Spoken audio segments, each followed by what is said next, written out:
Bon après-midi, nous allons ouvrir notre sujet. L'utilisation des portables qui devrait être interdite. De nos jours, les portables sont déjà un objet quotidien dans la vie des adolescents. C'est réalité au fil d'années, plusieurs enseignements ont été confrontés à un problème commun, à savoir l'utilisation abusive des portables par des étudiants. Quelle est votre position principale sur les portables? Moi, j'utilise, moi je m'appelle Fernando, et mon position principale, c'est que plusieurs enquêtes sont déjà été menées auprès d'élèves. L'importance portable et jeter les attentions est confirmée. Certains d'entre elles les utilisent pour envoyer des messages depuis de la salle de classe, même lorsque cette activité est entrée dans l'école. Ah, bon, je suis Carlos Ocampo et d'autre part, c'est comme une distraction pour les étudiants moins brillants et qui ont plus difficile d'apprendre. Ah, elles peuvent aider pour faire des devoirs, mais à la maison. C'est la raison pour que je pense nous devons interdire les portables ou la salle de classe.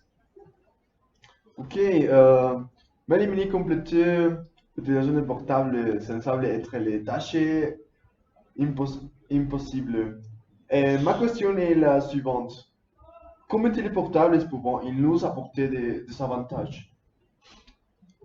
Mais il y a beaucoup de solutions, mais le plus certain, c'est que les enseignants recommandent à d'autres enseignants à comment utiliser certains programmes de formation sur l'utilisation de ces technologies pour enseigner à les élèves. Qu'est-ce que tu Ah, penses, mon Charlie? Cependant, il provient vraiment du potentiel d'utilisation de cette technologie. Sa valeur en tant pédagogique est énorme et sa capacité de mémoire est actuellement lâche. Oui, c'est vrai. Nous pouvons déduire que les portables sont utilisés parce que tout c'est comme si nous avions l'esprit en tête. Mais pourquoi les adolescents utilisent les portables? Oui, les adolescents utilisent leurs portables pour toutes sortes d'activités. Qu'ils assistent d'appels brefs chez leurs parents, envoyant des SMS à leurs amis, écouter de la musique et jouer et regarder des vidéos. Les jeunes utilisent davantage Internet pour consulter leurs courriels et Facebook et trouver toute l'information nécessaire pour son travail scolaire. L'utilisation la plus simple des portables pour les étudiants, c'est d'enregistrer l'information. Ils peuvent enregistrer depuis la date de son anniversaire jusqu'à les notes d'examen. Et c'est un problème pour les professeurs. Mais en classe, comment les portables sont utilisés de manière didactique? Pour pour apprendre? Oui, pour Oui, pour apprendre. apprendre. Oui. Il a été rapporté que les portables sont de plus en plus dans l'éducation. Certains enseignants guident leurs élèves dans leur travail de rechercher à l'école, trouver des informations avec précision et effectivement des expériences de jeux éducatifs sur les portables tels que Kahoot. Oui, oui, mais en plus de Kahoot, il y a beaucoup d'autres plateformes comme Socrative où les étudiants peuvent faire des messages secrets pour transmettre leurs réponses. Et il est donc difficile pour l'enregistrant au savoir qui apprendre et qui non. Et c'est difficile aussi pour les professeurs de planifier une future classe.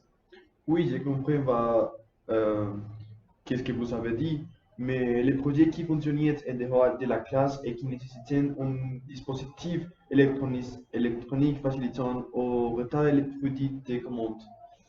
Oui, dans de nombreuses écoles, les enseignants exigent que les élèves disposent d'un portable dans les journées de l'école, qu'ils écrivent leurs devoirs, prennent des photos de leur travail, recherchent des informations sur l'Internet et envoient leur participation à l'exposition.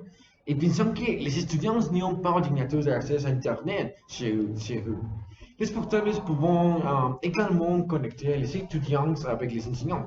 Ils ont besoin d'aider, pouvant communiquer avec leurs pairs et envoyer les résultats à l'enseignant.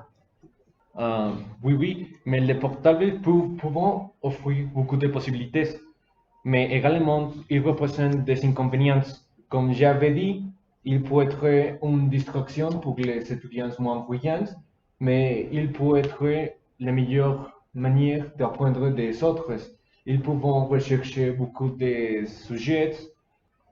Je peux conclure que les deux participants ont vécu d'arguments, mais je pensais qu'il y a une solution, bien que les portables peuvent offrir des possibilités, mais présenter également des inconvénients. La maturité des élèves est essentielle pour l'utilisation des portables en classe, car le travail doit être considéré comme une priorité et non, car les réseaux sociaux et les jeux deviennent être l'arrière-plan.